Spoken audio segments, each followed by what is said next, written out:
Hello friends, welcome back to my channel. ഇന്ന് ഞാൻ ചെയ്യാൻ പോകുന്നത് ട്യൂണ കൊണ്ട് വളരെ ഈസി ആയിട്ട് തയ്യാറാക്കാൻ പറ്റുന്ന ഒരു കറിയുടെ റെസിപ്പിയാണ്. ബാച്ചിലേഴ്സിനൊക്കെ എളുപ്പം തയ്യാറാക്കാൻ പറ്റുന്നതാണിത്. അപ്പോൾ ഇതെങ്ങനെ തയ്യാറാക്കാൻ നോക്കാം. ഇതിനു വേണ്ടി ഒരു പാൻ ചൂടാക്കുക. അതിലേക്ക് 2 ടേബിൾ സ്പൂൺ എണ്ണ ഒഴിച്ചു കൊടുക്കാം. എണ്ണ ഒന്ന് ചൂടായി വരുമ്പോൾ അതിലേക്ക് 1 ടേബിൾ സ്പൂൺ വെളുത്തുള്ളി ചെറുതായിട്ട് അരിഞ്ഞ് ചേർത്ത് കൊടുക്കാം. കുറച്ച് കറിവേപ്പിലയും 2 പച്ചമുളകും കൂടി ചേർത്ത് കൊടുക്കാം. പച്ചമുളക് എരിവിന് ആവശ്യത്തിന് ചേർത്ത് കൊടുക്കാം. ഇനി ഇതൊന്ന് ചെറുതായിട്ടൊന്ന് വഴറ്റിയെടുക്കണം.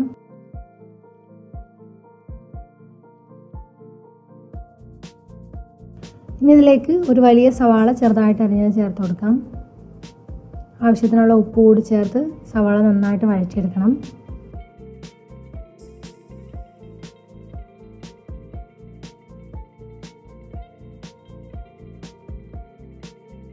ഇപ്പോൾ സവാള നന്നായിട്ട് വഴന്ന് വന്നിട്ടുണ്ട്. ഇനി ഇതിലേക്ക് 1/4 ടീസ്പൂൺ മഞ്ഞൾപ്പൊടി ചേർത്ത് കൊടുക്കാം. 1 ടേബിൾ സ്പൂൺ മുളക് പൊടി ചേർത്ത് കൊടുക്കാം. ഞാനിവിടെ യൂസ് ചെയ്യുന്നത് കാശ്മീരി ചില്ലിയാണ്. ഇതിലേക്ക് 1/4 ടീസ്പൂൺ ഗരം മസാല പൊടിയും കുറച്ച് പെരിഞ്ചീരക പൊടി കൂടി ചേർത്ത് കൊടുക്കാം. ഇനി പൊടികളുടെയൊക്കെ പച്ചമണം മാറുന്നവരെ ഇതിനൊന്ന് മിക്സ് ചെയ്തെടുക്കാം. ലോ ഫ്ലെയിമിലായിരിക്കണം.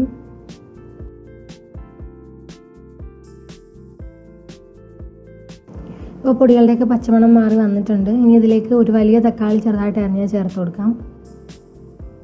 തക്കാളി ഒന്ന് വെന്ത് വരുന്നവരെ ഇതിനെ ഒന്ന് ഇളക്കി കൊടുക്കണം. ഇപ്പോൾ തക്കാളി നന്നായിട്ട് വെന്ത് വന്നിട്ടുണ്ട്. ഇനി ഇതിലേക്ക് ട്യൂണ ചേർത്ത് കൊടുക്കാം. അതിലുള്ള എണ്ണ ആദ്യം ഒന്ന് മാറ്റിയതിന് ശേഷം ഗ്രേവിയിലേക്ക് ചേർത്ത് കൊടുക്കാം.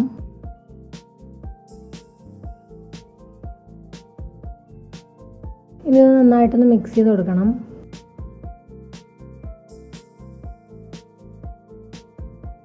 ഇനി ഇതിലേക്ക് ആവശ്യത്തിനുള്ള വെള്ളമാണ് ചേർത്ത് കൊടുക്കുന്നത്. ഞാനിവിടെ 1/2 കപ്പ് വെള്ളമാണ് എടുത്തിട്ടുള്ളത്. ഗ്രേവി എന്തോരം വേണമെന്ന് നോക്കിയിട്ട് ആവശ്യത്തിനുള്ള വെള്ളം ചേർത്ത് കൊടുക്കാം.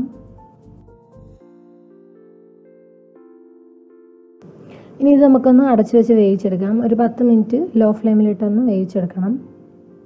നമ്മുടെ കറി റെഡി ആയിട്ടുണ്ട്. എല്ലാം നല്ലതുപോലെ വെന്ത് വന്നിട്ടുണ്ട്.